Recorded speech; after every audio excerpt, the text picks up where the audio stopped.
Boa noite a todos. Que o amor de Deus nos envolva. Que Jesus Cristo, nosso Mestre, nosso amigo incondicional, nos abençoe. Quero primeiro agradecer o convite da casa, na pessoa da Algisa, que eu ainda não vi, não conheço pessoalmente, mas eu agradeço. Agradeço o acolhimento de todos os trabalhadores aqui da casa. Já senti uma onda de carinho muito grande. Então, sou muito grato a tudo isso. Que Deus me ajude e que eu possa transmitir uma mensagem de paz e de reconforto para todos. Eu acredito que a história tem um poder muito grande. Então eu vou fazer um começo e vou contar uma história verídica. Essa revelação que chegou até nós, que é a revelação dos Espíritos, é para que a gente se conscientize cada vez mais que nós somos espíritos imortais, que nós não somos daqui, nós estamos aqui de passagem e com um propósito, sempre nos melhorarmos, sempre melhorarmos. E o tema de hoje é a lei de amor, é uma das leis divinas. Nós estamos em Deus e Deus é amor. Quando nós nos desviamos dessa lei, nós sofremos. Isso a gente só vai se convencer com muitas lições. Até que a gente perceba que algo está doendo em nossa alma, porque se está doendo é porque tem alguma coisa errada. No corpo físico é assim. Uma inflamação, uma febre é um sinal de que alguma coisa está errada. Na nossa alma, um vazio existencial, um transtorno, é um sinal de que alguma coisa está errada. E quando está errado é porque nós nos desviamos da lei de Deus.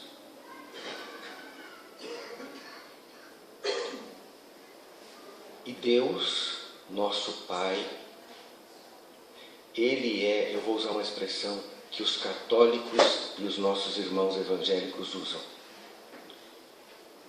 Deus é o nosso divino oleiro. O oleiro é aquele que molda o barro.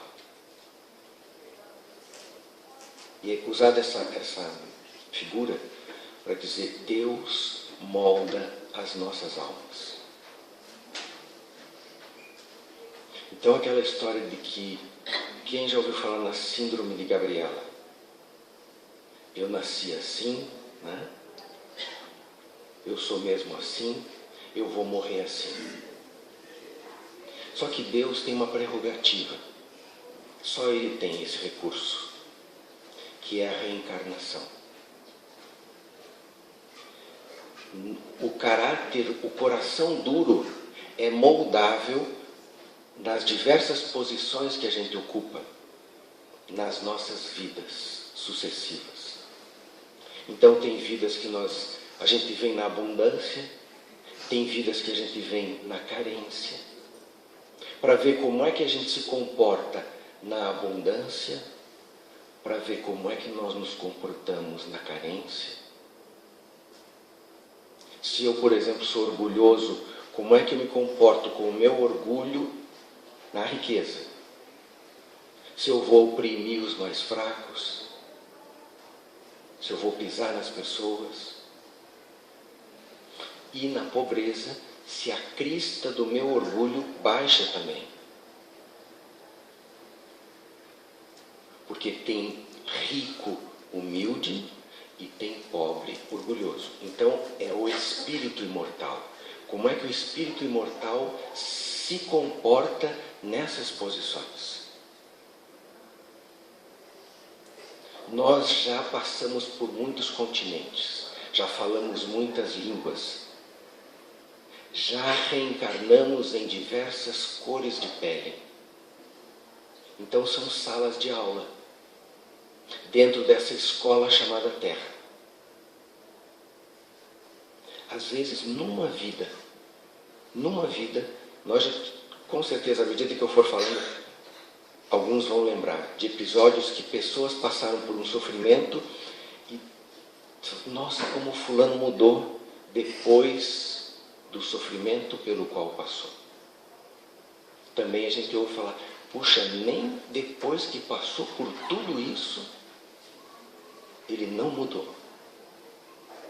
Então o divino oleiro, ele vai moldando o nosso caráter por essa prerrogativa chamada reencarnação.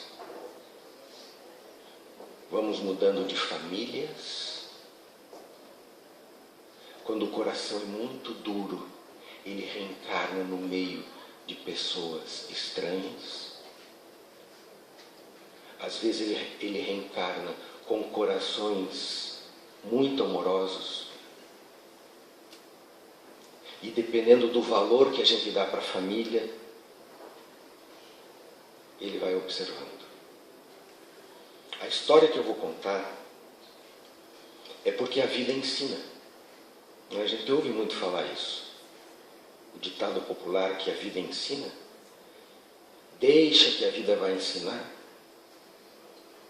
Não vai por bem, vai por mal. E Jesus disse assim, a cada um segundo as suas obras. Dentro dessa lei de amor tem uma outra lei que se chama lei de justiça. Só que ela é justiça, amor e misericórdia. É uma lei só. Não tem justiça sem amor, não tem amor sem justiça. Deus juntou tudo numa lei. E também Jesus disse assim, a semeadura é livre, mas a colheita é obrigatória. Eu estou falando essas frases porque toda a história vai se pautar nisso.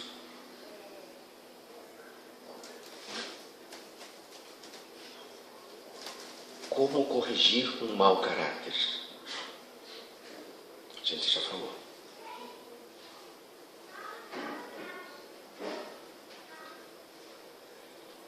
O nome da história é a história de Abá Kuntá. Quem não gostar do jeito que eu vou contar, depois é só digitar no YouTube. História de Abá Kuntá. Essa história foi contada num seminário litero-musical pelo Dr. Haroldo Dutra Dias. Ele convidou uma pessoa e essa pessoa leu essa história. Ela veio por via mediúnica. Então o Espírito veio relatar para nós uma vida dele. E isso serve de lição para nós.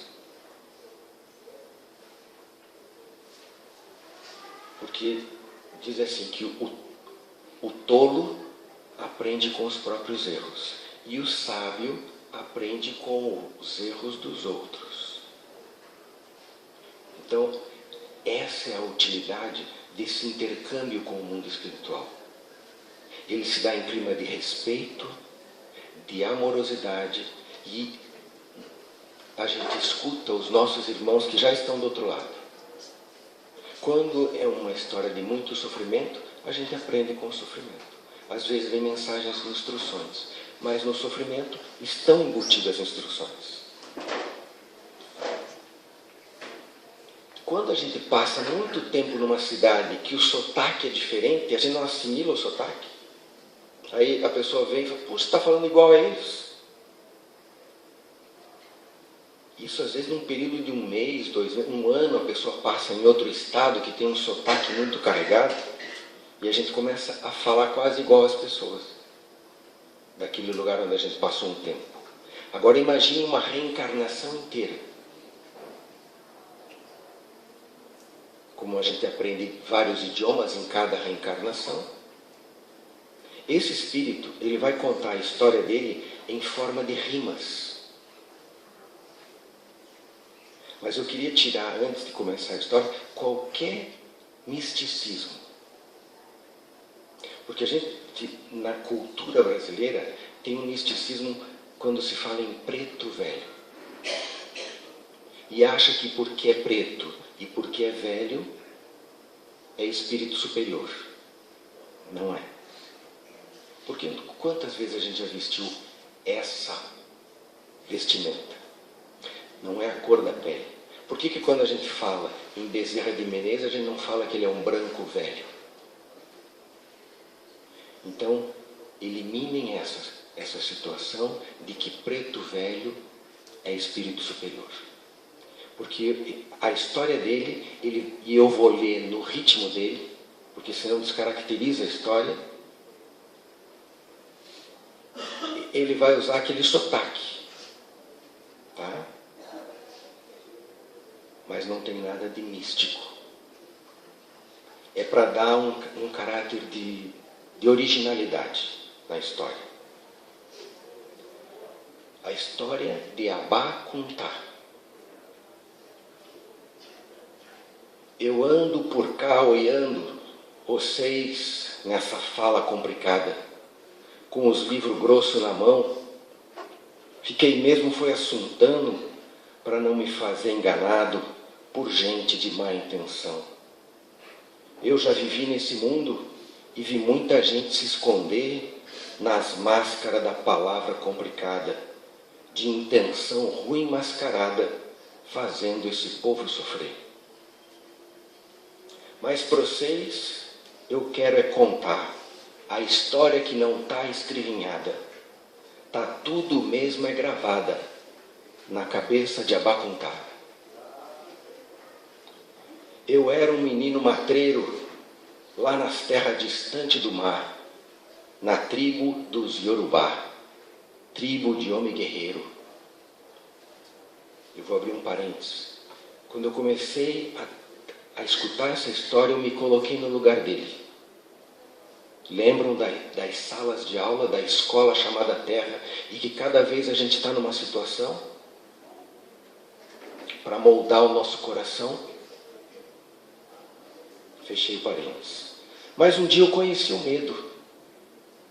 Numa manhãzinha, logo cedo, saí para caçar para a família e acabei por querer ver o mar. Desviei do dever para nadar, como fazia todo dia.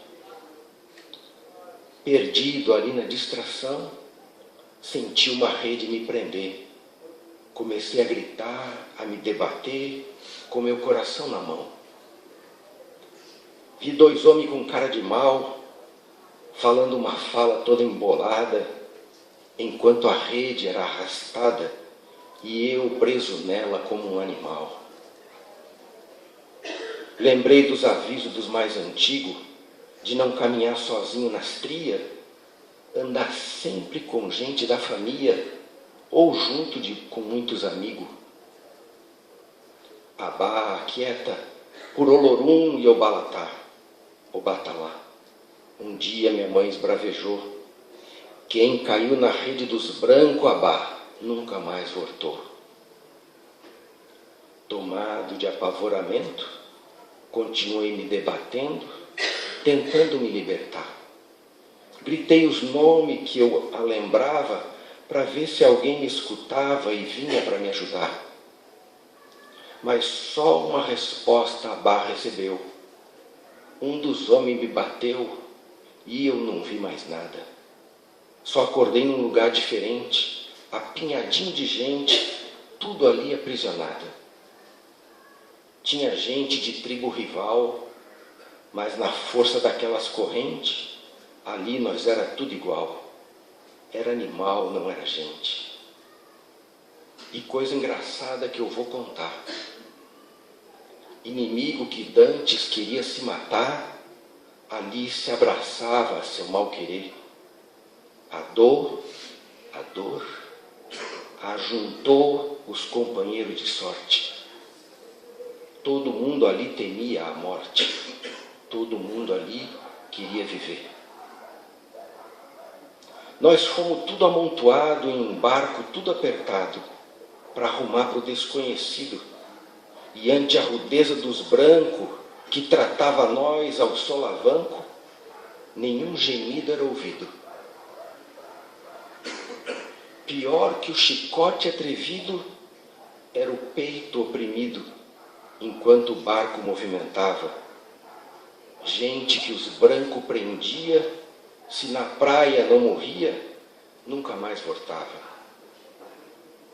Fiquei olhando a minha terra, a terra da minha ternura, que lá ia sumindo na longura e me fazendo pensar. Lá ficou a minha alegria, minha liberdade, minha família, que eu não soube escutar. Durante os primeiros dias eu pensava em Iemanjá e acudir, esperava ela se levantar e acudir os fios maltratados. Mas nós não fomos ajudados por nenhum Deus da nossa crença. Naquele barco maldito era só morte e doença. Ou era o chicote marvado que chispava nos lombos pelados, ou era a fome que matava, ou os negros por si mesmos se jogava nos braços amigo do mar, buscando fim para aquele sofrer, achando que era melhor morrer que se deixar escravizar. A comida era pouca e medida, e só para quem não tivesse ferida, nem febre, nem prostração. Esses era tudo acorrentado e no mar era jogado, sem qualquer compaixão. Nem sei quanto tempo isso levou, mas um dia o barco chegou onde tinha que chegar. E nós descemos tudo assustados e fomos logo apreciados por quem queria comprar. Eu era só um menino, mas estava ali nas correntes, como se eu fosse um bicho, e vinham uns homens e me olhava, de vez em quando falava aquela língua embolada, eu não entendia nada. Mas queria falar para eles também que Abacuntá era gente também. E queria voltar para casa. Aí o povo me agredia. Para piorar meu sofrimento, eu fiquei ali no relento. Depois daquela agonia, naquela viagem sem fim, com fome, com sede e cansado, esperando ser comprado para saber o meu fim. Acabei por ser comprado por um homem mal encarado, que me levou até a montaria, mas não me fez montar, fui caminhar. Me puxava pela corda amarrada, nas minha mão acorrentada, junto a outras tanta mão, de outros tanto que nem eu, que na viagem não morreu. Nós ia aquele bando caladinho, e se caía pelo caminho, o homem dava uns arrancão e gritava as palavras emboladas, parecia uma besta marvada, sem dó nem compaixão. Nosso pé descalço no chão ia ferindo e sangrando, mas o homem ia puxando, sem querer saber de nada. Muitas horas caminhando, com a moringa queimando no sol forte da estrada. Caminhamos bem longe, chegamos no alto de um monte, com uma estranha construção. Levaram nós para um lugar onde nós ia ficar, era a nossa prisão. Tinha tanto negro lá dentro, que hoje eu penso admirado, com tanta abominação, o que pensava esse povo branco para fazer tanta loucura, só por causa da pele escura?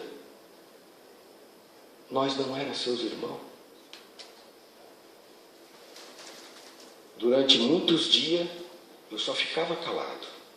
Estava muito acabrunhado, de saudade e de dor. Mas as negas veio aproximando, aos poucos fui acostumando com aquela vida de horror. Nem sempre nós compreendíamos o que o outro negro dizia, porque muitos que ali chegou vieram de lugar diferente, outra tribo, outra gente. Mas aos poucos nós aprendia a língua embolada dos brancos. E a língua uns dos outros também. Para entender as ordens dadas e não tomar umas lambadas do chicote do feitor no seu constante estala, estala. Nós trabalhava de dia e de noite se recolhia num lugar chamado senzala, onde dormia no chão, tudo amontoado. Mas tinha também os coitados que, por castigo ou ruindade, ficava preso pelas extremidades até a luz do dia voltar. Me chamaram José, eu não era mais Abá. Eu via o tempo passar e já não era mais um menino. Agora eu já era um homem forte, mas de jeito fraco, amuado. Não queria ser maltratado, tinha medo da morte. O menino atrevido da mata agora era manso que nem os gado. Obedecia calado, trabalhava na plantação, fugia das brigas que às vezes se dava entre os irmãos. E ficava só espreitando o chicote do feitor estalando nos lombos dos mais afoitos que entrava na confusão. Por ser nego, manso e calado, que não gostava de brigar, um dia eu fui apontado para poder acompanhar o senhorzinho daquelas terras. Parecia coisa boa. Ia comer melhorzinho, ia vestir melhorzinho, ficar na casa grande, sem serviço muito pesado. Eu fiquei até animado. Pensei que a sorte sorria para o coitado do Zé. Eu é que não sabia que tinha um tipo de maldade que faz a gente sentir saudade do chicote do feitor. Ah, não. Tem castigo pior, lambada de toda hora, que não estala no lombo, mas causa dor maior, a dor da humilhação, que não marca as carnes de fora, mas marca o coração. O senhorzinho em questão não viu no nego Zé mais que uma diversão. Muitas vezes na casa grande, no luxo daquela sala, eu sentia farta da senzala em meio aos meus irmãos. Mas agora eu não quero me alongar. Eu vivi muita rudeza, conheci muita tristeza, judiaram muito de mim. Mas tudo nesse mundo tem um fim. E é isso o que eu quero contar. Ah, meu povo que estuda, vós miceiros precisa saber que nessa vida na terra vale a pena tudo sofrer, sem se dar na desforra. Eu vou repetir. Nessa vida na terra, vale a pena tudo sofrer, sem se dar na desforra. Um dia, o senhorzinho se casou. E parece até castigo o que se sucedeu. A mulher dele morreu no parto do primeiro filho. E esse homem desassossegou. O menino nasceu adoentado e não aceitava ser cuidado pelas negas que ele buscava. Cada vez que uma pegava, se ouvia pela casa inteira o grito do menininho. E o desespero do pai, que temia perder o herdeiro e gritava no terreiro, fazendo todo mundo correr para achar a providência para o seu filho não morrer. Um dia eu fiquei assuntando e fui me aproximando para olhar bem o menino, que chorava no berço sozinho. Peguei ele nos braços, olhei aquele zoinho e balancei no regaço. Aquele corpinho miúdo, e não é que ele se calou. Acho mesmo é que ele gostou.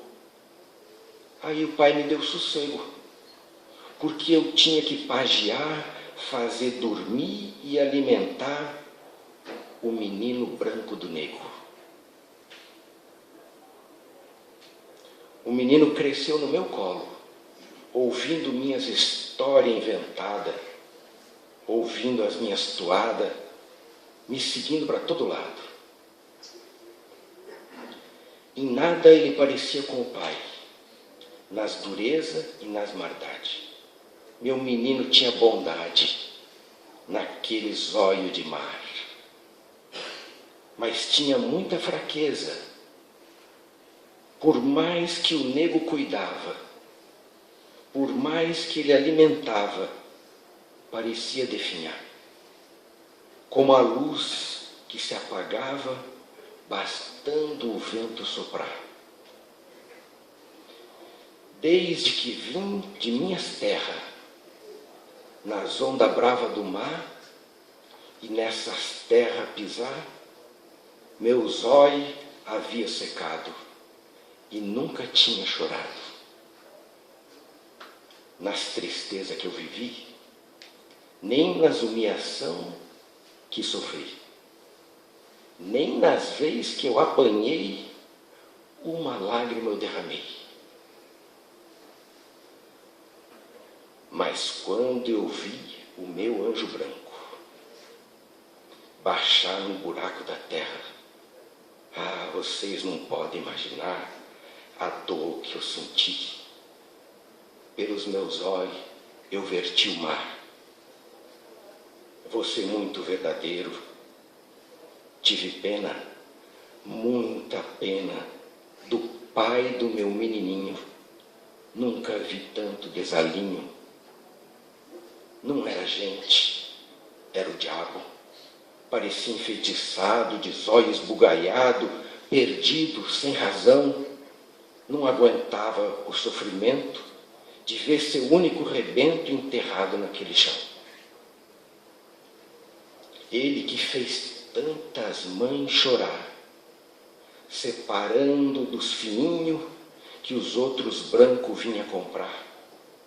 Nunca teve compaixão daquelas mães desesperadas que nos seus pés se arrastava na suprema humilhação. Eita noite sombria que eu nunca mais vou esquecer. Depois do enterro do menino, a senzala toda sofreu, porque o chicote lambeu a costa de todo nego, inclusive eu, e bateu com tanta agressão, que naquela noite de tristeza, o chicote na sua rudeza libertou do sofrimento um ou outro irmão. A mim, ele feriu o braço. Acho que a carne se ofendeu. Com os dias sem me orar, acharam por bem cortar. E esse nego sobreviveu. Não sei se foi de pesar pelo exagero que fez, mas o senhorzinho nunca mais bateu em nós outra vez. Passaram os dias e os anos daqueles acontecidos, o senhorzinho envelhecido, já sem poder andar, não tinha ninguém para cuidar, sozinho no mundo e meio endoidecido. A riqueza acabou, os escravos fugiu, eu também quis fugir. Mas que piedade eu senti por aquele homem acabado, naquele lugar mal cuidado, acabei por ficar. Também eu era velho e sozinho, e afinal de contas, aquele senhorzinho era o pai do meu anjo branco, que alegrou meus dias de tristeza, que eu esqueci da rudeza que lhe havera de me tratar. Vi a morte chegar de manso entre os gritos de agonia daquele pobre coitado, havia mesmo endoidado, dizia ver a sombra dos negros que ele tanto fez por maltratar, esperando ele distrair para poder se vingar. Os olhos do senhorzinho se fechou depois de muito delirar, e eu me pus a pensar para onde devia fugir. Mas eu estava velho e aleijado, preferi ficar por ali, até que a morte teve dó. Um dia eu dormi e acordei diferente, mais forte, com disposição, não tinha mais meu aleijão, meu braço estava no lugar. Levantei e me pus a andar, até que fui chamado. Até que fui chamado, mas não como eu era tratado. Me chamaram por Abá. Me virei já estranhando, porque era a voz conhecida. E meus filhos, que coisa boa, eu devia estar sonhando, pois ali mesmo me chamando era meu anjo branco, de rostinho rosado. Eu fiquei meio abalado, sem saber o que falar. Aí o meu menino andou e logo se aninhou nos braços do nego, e eu me pus a chorar. Como é isso, senhorzinho? Se eu vi o menino baixar na cova no chão. E meu menino bonzinho me deu as explicações que não preciso repetir. Vós me seis, já sabe que eu morri. Com os dias na nova vida, eu conheci outras pessoas, mas era muito diferente. Ali toda a gente era boa e tratava nós como gente. Meu anjo branco me ajudou e um dia eu pude entender o porquê do sofrer da minha vida que tinha acabado. Não me cabe aqui dizer, mas também eu já fui marvado e fiz muito sofrimento em volta dos meus pés.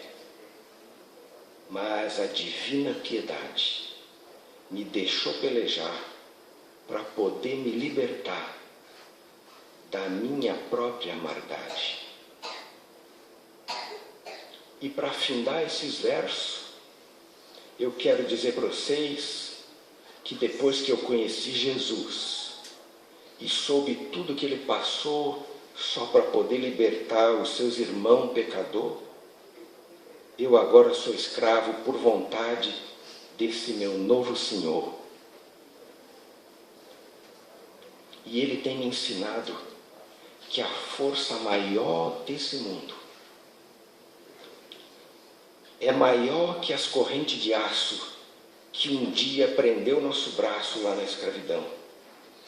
E que se nós aprender a amar, nós vamos nos libertar de corrente muito pior que as correntes de ferro. Nós vamos estar libertos das correntes da ilusão. E quem quiser se libertar dessas amarras, já sente vontade de voltar, de modo a poder salvar aqueles nossos irmãos presos nesse tormento, acorrentado ao sofrimento nas terras do coração.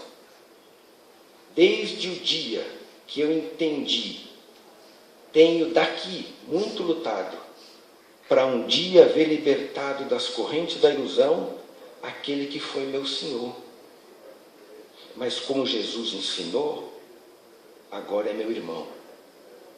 Eu tenho esperado ansioso, apertar no peito saudoso o coração do Senhorzinho, que luta agora no mundo, reconstruindo o próprio passo. E se fizer tudo direitinho, como manda as leis do amor, não demora poder descansar no peito do seu Abá. Eu quis trazer essa história, porque como eu falei, eu me coloquei no lugar dele. Quanta resistência moral para não reagir, para não buscar a desforra, para ficar dentro da lei do amor. E ele nos ensinou isso. Aqui na terra, se você não reage, te chamam de covarde. Que você não tem honra. Então é o que você vive aqui dentro que te dá força para não reagir, para agir no bem, para que a gente tenha compaixão, porque nós precisamos de compaixão, para agir com perdão, porque normalmente quando a gente fala de perdão, a gente imagina nós perdoando, a gente não imagina que nós precisamos de perdão. Então eu achei muito bonita a história, que enleva a nossa alma, nos conforta, porque sempre há a luz da imortalidade, sabendo que nós ganhamos de presente, quando fomos criados por Deus, a imortalidade. E que nós estamos crescendo em direção a Deus. Que vale a pena a gente sofrer, procurar a solução para os nossos problemas, não ficar de braços cruzados, sempre com muito dinamismo, mas sempre também com muita resignação. Porque as dores de cada um dos senhores e das senhoras que estão aqui, a gente não pode imaginar. É alguém que foi defraudado economicamente, alguém que foi violado sexualmente, alguém que perdeu um emprego, alguém que perdeu um parente, um ente muito querido. Mas a gente, sabendo dessa luz da imortalidade, nos dá forças, porque é um outro ponto de vista. A gente começa a enxergar essa vida, que nós não somos daqui, nós estamos de passagem, e que Ele está no governo, Ele está cuidando.